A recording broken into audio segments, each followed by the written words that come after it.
On the wrong course or unhappy with your job, you can talk to a careers advisor right now at bbc.co.uk/essentials.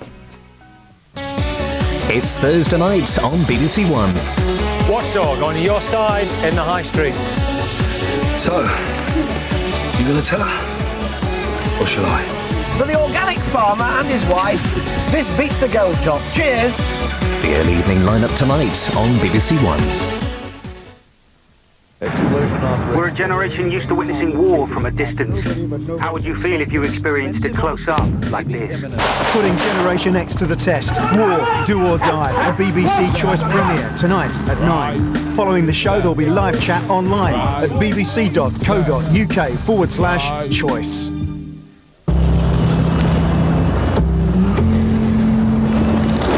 Hey, please, take a walk on the wild side. This is BBC One in the South. Now the 6 o'clock news with Hugh Edwards and Geraldine Peers. Scotland is rocked by the sudden resignation of the First Minister. Henry McLeish admits he made mistakes over his office expenses. I want us to be allowed. Amid the bombs, the BBC is the first Western TV broadcaster in Kabul. Another cut, now interest rates are at their lowest since 1963. And the Tay Charles was attacked with a flower. In the south, as the crisis in the aviation industry deepens, workers ask the government to help their businesses survive. And after floods sent sewage into hundreds of homes, preparing for battle over compensation.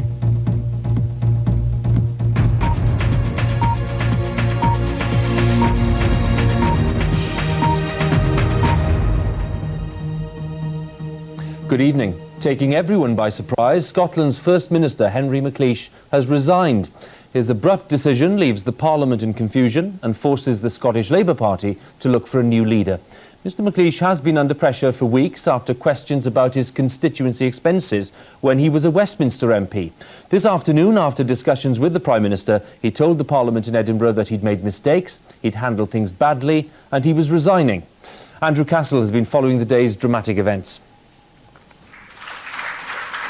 Sympathetic applause for a man whom MSPs knew was about to acknowledge a painful political reality. After weeks of mounting pressure, Henry McLeish could no longer remain a credible First Minister of Scotland. Watched by his wife from the public gallery, Mr McLeish said he accepted full responsibility for the mistakes over his office expenses, but again stressed he made no personal gain.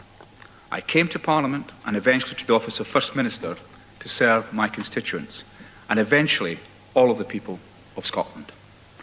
And if I have let them down in this matter, I have served them, I hope I have served them well in many others. It has been a privilege to do that through the work of government here in Scotland.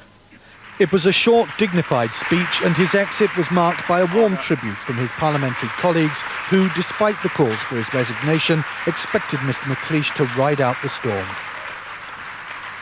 I'm very upset. I think it's murder. I think it's murdered by the media. And I really don't think Henry deserved this. He was a good, solid man who did his best for Scotland. But his political opponents said his departure was inevitable. His handling of the crisis was appalling, and he gave the sense of somebody who couldn't give a convincing explanation and couldn't be trusted. He had lost public confidence and trust in him as First Minister, and his continued presence in that job would have done irreparable damage to the reputation of the Scottish Parliament. It was the subletting of these constituency offices in Glenrothes which started the controversy. Over 14 years, Mr McLeish received £36,000 in rental from a law firm while claiming back full accommodation allowances from the public purse. Within a little over a year, Scotland has lost two First Ministers, and the political focus will now switch to the Scottish Labour Party, which faces a potentially bruising leadership contest ahead. For Mr McLeish, leaving the Parliament this afternoon, the future lies on the backbenches of the Scottish Parliament as the MSP for Central Fife. His ambitions to shape the future of a devolved Scotland in tatters. Andrew Castle, BBC News, Edinburgh. Now, at a news conference in Downing Street this afternoon, which he held with the King of Jordan, the Prime Minister paid this personal tribute to Mr McLeish. I think it's a very great shame what has happened. He was a distinguished First Minister, really growing into that job. And I worked with them for many, many years. And I found him to be a very decent and loyal and respected colleague. And so I'm very sorry about what has happened. The Prime Minister speaking this afternoon. Well, our Scotland political editor, Brian Taylor, is in Edinburgh, and Mark Mardell is in Downing Street. To you first, Brian, where does this leave us now? Scotland's domestic governance from the Parliament behind me here is tonight in the hands of a Liberal Democrat again. Jim Wallace deputised, if you'll recall, when Donald Dewar died almost exactly a year ago, and tonight he's taken over the reins with Henry McLeish standing down. Now, of course, under the law, under the Scotland Act, the Parliament has 28 days only in which to elect a new First Minister, or they have to hold fresh elections for the entire Parliament. That isn't going to happen, of course. The Labour Party will elect internally, and tonight the principal contender looks to be Jack McConnell, the Education Minister. He only lost by 8 votes last year when he contested Henry McLeish for the top job, and tonight he has quite simply a flying start. There will be a Stop Jack campaign, if you like, and quite possibly a Stop Jack contender. But Mr McConnell looks to be the front runner tonight. Brian, thanks for that. To you, Mark. Is there a sense in Downing Street, Mark, after the Welsh First Minister had to resign, he was forced out, Alan Michael, now this has happened in Scotland, is there a sense there that the devolution project is damaged in some way? Well, the official line is that devolution is an enormous success. It's greatly strengthened the United Kingdom.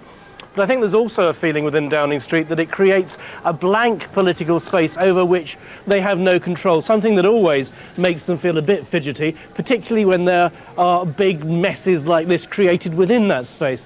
Now, I think it's worth looking at some of the other words of the Prime Minister that he said.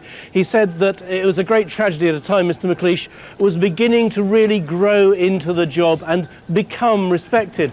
And part of the problem is there's always this sort of slightly patronising tone from Westminster politicians whenever they talk about devolution. Mark and Brian, thank you both very much for that. In Afghanistan, American warplanes have again attacked Taliban forces north of Kabul. The situation in the capital after weeks of bombing has been a source of increasing speculation. But now Raghi Omar and a small group of BBC colleagues are the first Western TV journalists to reach the city. Raghi reached the Afghan capital just a few hours ago. He's filed this report on the day the bombing continued north of Kabul. The Turkhan border post at the Khyber Pass in Pakistan, and our starting point on the journey into Afghanistan towards the capital. This is a highly sensitive area and difficult to film with permission from Pakistan. We were escorted by the Taliban as we crossed into Afghanistan through the desolate and almost impregnable landscape of this country. We were taken to see the Taliban commanders and fighters in the eastern city of Jalalabad. Throughout our journey, it was clear that their small units were able to communicate and coordinate their movements. They operate in small units and are highly mobile. Around Nangarhar province, they have been redeploying and shifting their supplies and ammunition to escape US airstrikes. But it is only here on the ground in Afghanistan that you begin to see how, in many senses, this is a war between entirely different worlds. Many ordinary Afghans, however, are simply trying to survive. This open plain just outside Jalalabad is home to nearly 10,000 people. The authorities say they've fled their homes in the past 3 weeks to escape the bombing. They eke out an existence as best they can as winter closes in. There are no aid operations to speak of, and they survive on handouts and selling what few possessions they have. They were gathered for an organised demonstration for us, chanting "Death to Britain."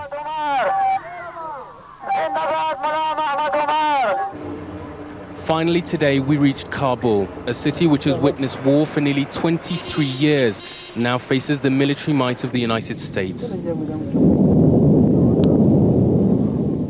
Last night's bombardment was one of the heaviest around Kabul, the front lines just north of the city being pounded repeatedly. Raghi Omar, BBC News, Kabul. Well, one of Raghi's colleagues, William Reeve, is also in Kabul. I spoke to him a short time ago by video phone. I asked him for his first impressions of life in the capital. Well, the first impression was that I couldn't see any Taliban soldiers around. Usually when I've been here before, there were many Taliban soldiers speeding around town in four-wheel drives, but today there weren't any at all. Likewise, on the road out from Pakistan, from the Khyber Pass that we've just travelled on today, there weren't any Taliban four-wheel drives either. And what is the state of Kabul itself as a city? What is your assessment?